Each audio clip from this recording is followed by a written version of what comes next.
Assalamualaikum, kali ini di materi IPS kelas 8 akan dibahas mengenai mobilitas sosial, di mana materi ini merupakan kelanjutan dari pembahasan sebelumnya, tetapi terhenti karena akibat dari pelaksanaan dari PTS online, dan baru kali ini kita akan lanjut membahasnya. Sebelumnya jangan lupa untuk di like, komen, dan juga subscribe, dan juga share ke teman kalian, supaya materi ini dapat disampaikan dengan baik ke teman-teman kalian juga. Oke, kita lanjut ke pembahasan materinya. Di mana materi yang dibahas kali ini ada pengertian mobilitas sosial, bentuk mobilitas sosial, faktor pendorong dan penghambat mobilitas sosial, dan terakhir saluran-saluran mobilitas sosial. Dan di sini ada yang pertama kita bahas tentang pengertian mobilitas sosial. Sebelum ke pengertian mobilitas sosial, kita ke interaksi dulu, yang dimana interaksi yang dilakukan oleh tiap individu membutuhkan dua hal, yaitu kontak sosial dan juga komunikasi. Kontak sosial itu apa? Kontak sosial adalah hubungan sosial yang bersifat langsung dan tidak langsung. Contoh yang bersifat langsung itu seperti apa? Misalkan dengan cara saling bertegur sapa, dan yang tidak langsung misalkan lewat telepon atau melalui WA. Nah, lalu kita balik ke mobilitas sosial, di mana mobilitas sosial berasal dari kata mobilis dari bahasa Latin yang berarti bergerak atau berpindah, dan kata sosial dari bahasa Inggris yang artinya masyarakat. Lalu ada pengertian secara umum mobilitas sosial adalah perubahan kedudukan atau status individu ataupun kelompok individu dalam masyarakat, baik secara vertikal maupun secara horizontal. Lalu ada pengertian mobilitas sosial menurut para ahli. Yang pertama, menurut Paul B. Horton, mobilitas sosial adalah suatu gerak perpindahan dari suatu kelas sosial ke kelas sosial lainnya, atau gerak pindah dari strata satu ke strata yang lainnya. Lalu menurut Kimball Young dan juga Raymond Wemak, mobilitas sosial adalah suatu gerak dalam struktur sosial, yaitu pola-pola tertentu yang mengatur organisasi suatu kelompok sosial. Lalu kita ke bentuk mobilitas sosial, di mana pertama mobilitas sosial vertikal. Semua bentuk perubahan status ke arah vertikal, baik itu vertikal naik maupun mobilitas turun. Nah, seperti kalian tahu, namanya vertikal kan selalu ke atas, tetapi dalam suatu mobilitas sosial ada vertikal naik dan juga vertikal turun, di mana ada karakteristik mobilitas sosial vertikal. Pertama, mobilitas sosial vertikal disebabkan oleh faktor ekonomi, politik, dan juga jenis-jenis pekerjaan. Betapapun terbukanya sistem pelapisan yang ada dalam masyarakat, tetapi sedikit banyak dijumpai adanya hambatan untuk melakukan mobilitas sosial vertikal naik. Setiap masyarakat mempunyai sistem yang tersendiri dalam proses mobilitas sosial vertikal, baik yang bergerak naik maupun yang bergerak turun. Mobilitas sosial vertikal dapat terjadi setiap saat, baik yang bersifat naik atau social climbing, atau yang turun, social sinking. Mobilitas sosial vertikal terdapat pada setiap masyarakat, walaupun masyarakat itu memiliki sistem pelapisan tertutup, tetapi tetap ada gerak sosial yang vertikal. Dan di sini contohnya ada yang pertama, mobilitas sosial vertikal turun atau social sinking. Proses perubahan kedudukan vertikal turun itu seringkali menimbulkan perubahan kedudukan bagi orang-orang yang ada di bawahnya untuk berpeluang menggantikan kedudukan yang kosong. Penurunan status dapat terjadi karena kematian ataupun kesalahan menjalankan tugas dalam suatu organisasi. Penurunan status dapat terjadi karena kematian atau kesalahan menjalankan tugas dalam suatu organisasi. Nah, lalu ada social sinking itu terjadi apabila seorang individu kurang berhasil dalam menjalankan peran sosial sesuai dengan status yang diembannya.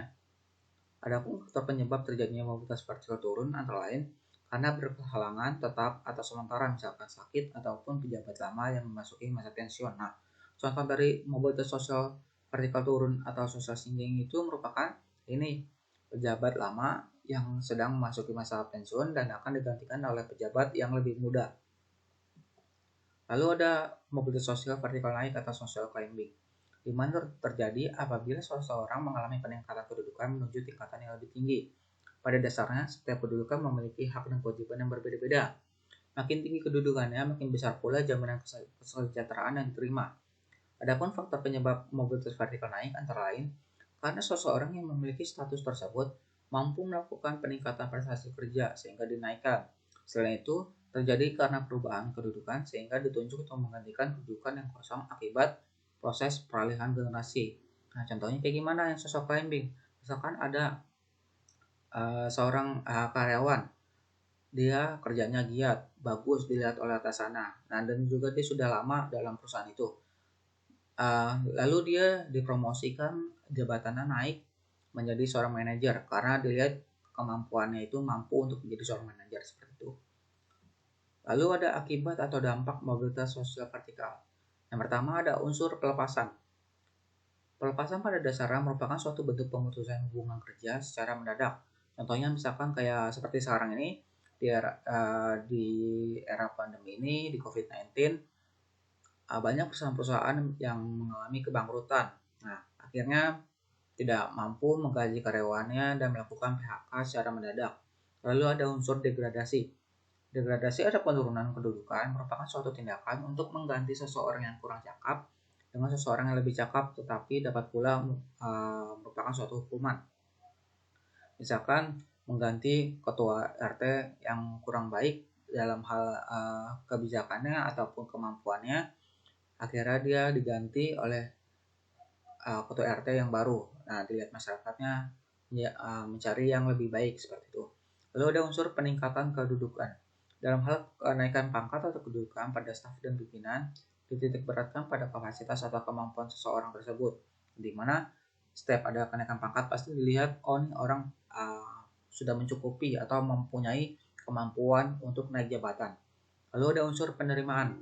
Dalam masyarakat modern, untuk memperoleh nilai tambah dibutuhkan syarat pendidikan, baik melalui sekolah dan perguruan tinggi umum maupun melalui tingkat dinas intern dalam jabatan kantor ataupun perusahaan. Misalkan ada di kita kan misalnya ada pilkada. Nah, masyarakat akan melihat track recordnya dari mulai latar belakang pendidikannya maupun latar belakang politiknya seperti apa. Nah, masyarakat melihat, oh nih dia pendidikannya sampai lulusan S3 luar negeri, terbaik di sana.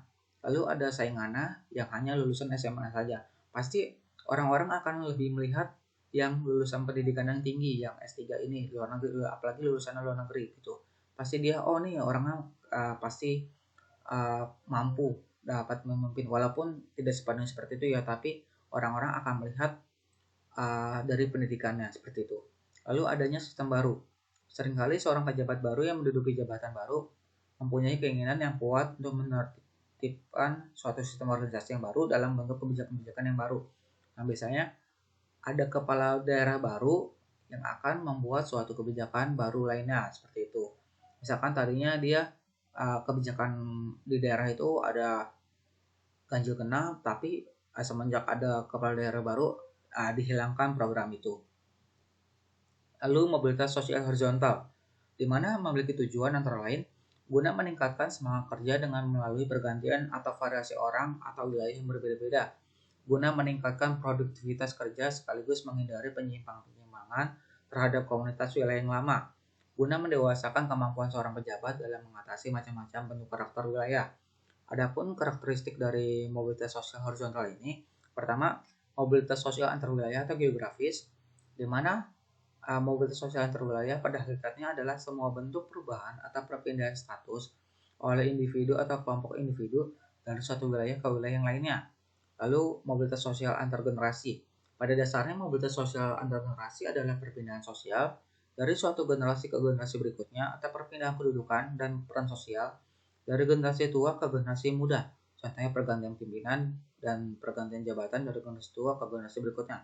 Nah, contohnya tadi saya awalkan, misalkan ada pejabat tua yang ingin segera pensiun, digantikan oleh pejabat yang lebih muda untuk mengisi jabatan yang kosong itu. Lalu ada faktor pendorong mobilitas sosial. Pertama ada masalah kependudukan atau demografi, di mana jumlah penduduk yang semakin padat akan berdampak pada semakin berkurangnya lahan pekerjaan dan juga pemukiman. Status sosial. Status sosial dalam hal ini masih berkaitan dengan status sosial yang sama dengan orang tua. Situasi politik. Situasi politik akan mendorong seseorang untuk melakukan mobilitas sosial. Jika kondisi politik suatu negara tidak kondusif, ia akan terdorong untuk melakukan mobilitas sosial. Lalu keinginan untuk melihat daerah lain. Keinginan untuk melihat daerah lain ini akan menyebabkan terjadinya mobilitas sosial secara geografis. Lalu keadaan ekonomi. Mobilitas sosial geografi ini sering terjadi apabila sumber daya alam di daerah penduduk padat tidak mampu mencukupi kebutuhan untuk hidupnya. Dengan demikian, penduduk tersebut akan melakukan mobilitas sosial dengan mencari lahan yang subur di daerah lain. Nah, misalkan tadi awal masa kependudukan semakin padat penduduknya suatu daerah, maka berdampak kepada sulitnya mencari pekerjaan dan juga perumahan.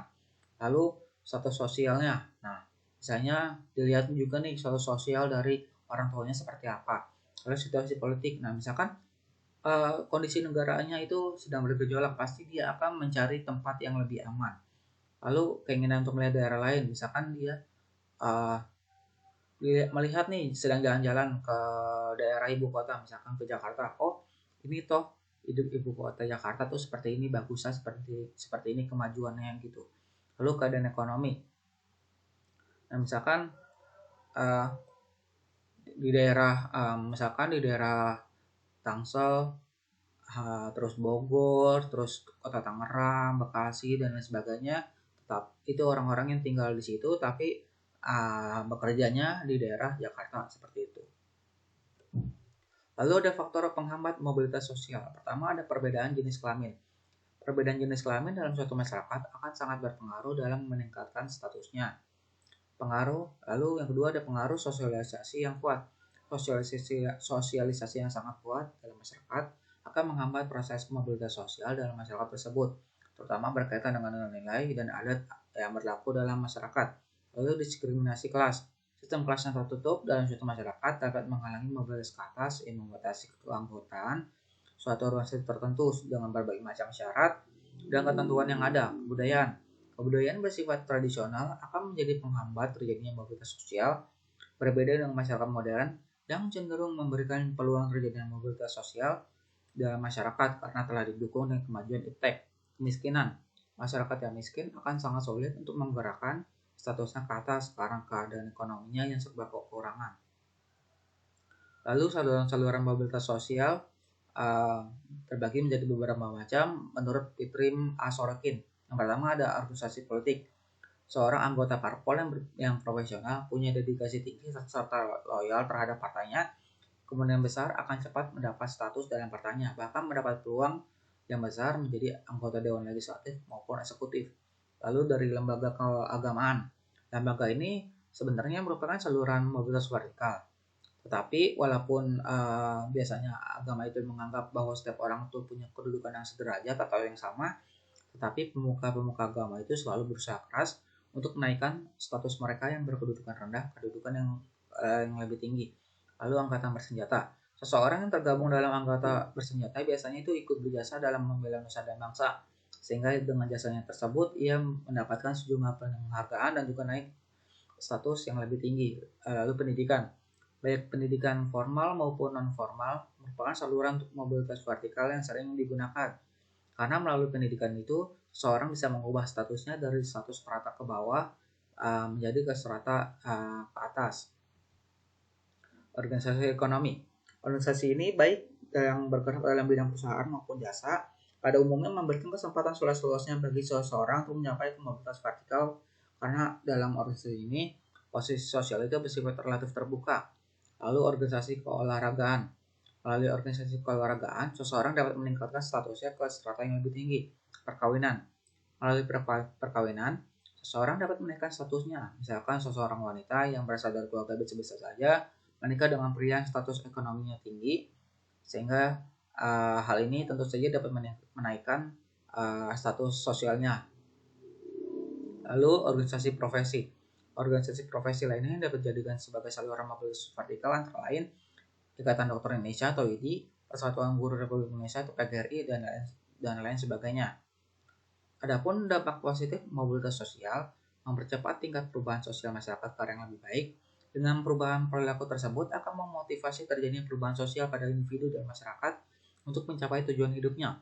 Memotivasi seseorang untuk lebih maju, di mana peluang untuk melakukan mobilitas sosial itu ke atas dapat memotivasi seseorang untuk terus meningkatkan kualitas diri agar dapat mencapai status sosial yang lebih tinggi. Meningkatkan integrasi sosial. Terjadinya mobilitas sosial dapat mendorong integrasi sosial, di mana ketika seorang melakukan mobilitas sosial, maka seseorang tersebut akan memasuki kelompok sosial yang baru. Lalu ada dampak negatif dari mobilitas sosial. Yang pertama ada timbulnya konflik, di mana konflik ini terbagi menjadi beberapa macam. Yang pertama, konflik antar generasi, di mana konflik yang terjadi karena adanya benturan nilai dan kepentingan antara generasi yang satu dengan generasi yang lainnya, beserta nilai-nilai yang baru yang ingin melakukan perubahan. Contohnya itu, misalkan seorang anak itu dimarahi oleh ibunya karena pulang terlalu malam. Lalu konflik antar kelas sosial, di mana dalam masyarakat itu sebenarnya terdapat kelas-kelas sosial atau stratifikasi sosial, di mana ketika ada suatu perbedaan kepentingan dalam kelas sosial tersebut, maka akan terjadinya konflik antar kelas sosial tersebut. Misalkan ada demo mengenai kenaikan upah buruh, dan di mana menuntut kepada pimpinan perusahaan untuk menaikkan pendapatannya, seperti itu. Lalu ada konflik antar kelompok sosial, misalkan kelompok sosial itu di dalam masyarakat itu dapat berdasarkan ideologi, profesi, agama, suku, dan juga ras. Dimana apabila salah satu kelompok yang berusaha untuk menguasai kelompok lainnya ini, akan timbulnya konflik sosial. Misalkan contohnya konflik antara ojek pangkalan dengan ojek online saat ini. Lalu dulu misalkan tukang ojek dan yang pangkalan dengan tukang beca dalam pembagian batas penumpang. Lalu berkurangnya solidaritas kelompok, di mana terjadinya penyesuaian terhadap nilai dan juga norma dalam kelas sosial yang baru karena adanya perbedaan kenaikan pelapisan kelas. Penyesuaian tersebut dapat dilakukan dengan harapan agar seseorang atau kelompok itu diterima sebagai bagian dalam kelas sosial yang baru. Hal tersebut menyebabkan rasa solidaritas atau kesetiakawanan seseorang atau kelompok berkurang terhadap kelas sosial asal atau yang lama. Timbulnya gangguan psikologis. Misalkan timbul gangguan psikologis itu apabila seseorang itu turun dari jabatannya atau disebut juga dengan post power syndrome. Lalu timbul ketakutan, kegelisahan, atau kecemasan pada seseorang yang mengalami mobilitas menurun. Timbullah frustasi atau putus asa dan malu bagi seseorang yang ingin naik ke lapisan atas, namun tidak bisa. Nah, oke, cukup saja untuk materi kali ini. Mungkin agak sedikit banyak materinya. Mohon maaf kalau ada kekurangan. Wassalamualaikum warahmatullahi wabarakatuh.